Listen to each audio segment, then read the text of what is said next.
Good morning. Today I'm going to talk about excuses. You see, we all give ourselves excuses from time to time for not doing the things we should, for why we failed to keep our promises to ourselves and eat healthily, or not exercise at the weekend, or not work on that report, or study, or call a friend back, or make that sales call. There's so many times that we do give ourselves excuses. But all we're doing when we give ourselves excuses is we're ultimately probably packaging up a bad feeling, because we know when we let ourselves down. And if we let ourselves down, it means that at some level we probably don't feel really good about it.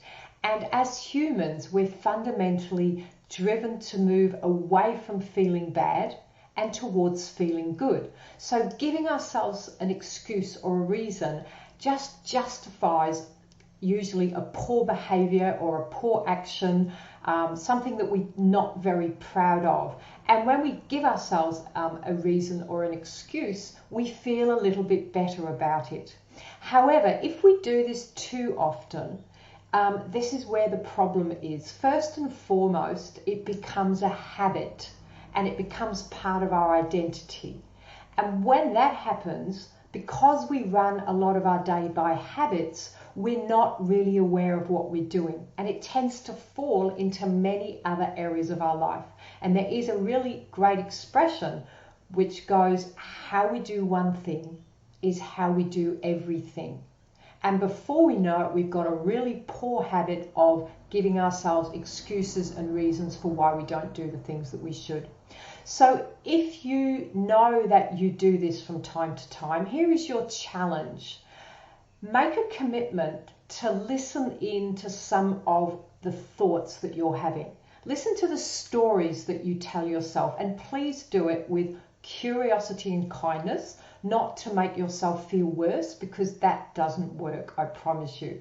Do it through the lens of curiosity and kindness, and see if you can determine exactly where you're not doing the things that you know you would, why this is happening, and then make a conscious decision to either take action, change your behavior, or put it right for next time. If you start to do this and make small incremental improvements, do a few more things than what you'd say you do, shift your behavior slightly. If you continue to do this consistently, you will soon start to prove to yourself that you do take full responsibility. You're not a person who makes excuses. You are somebody who does the things that they say they will do. Your personal power, your level of self-esteem, self-worth, confidence will improve.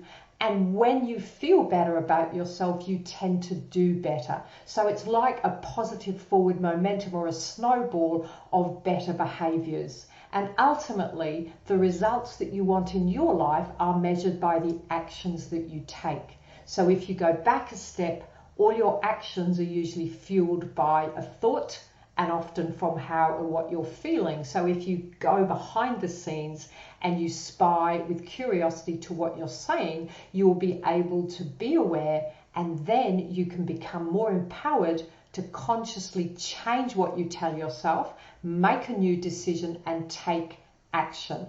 And that is the way that you will transform your results and get the results that you want.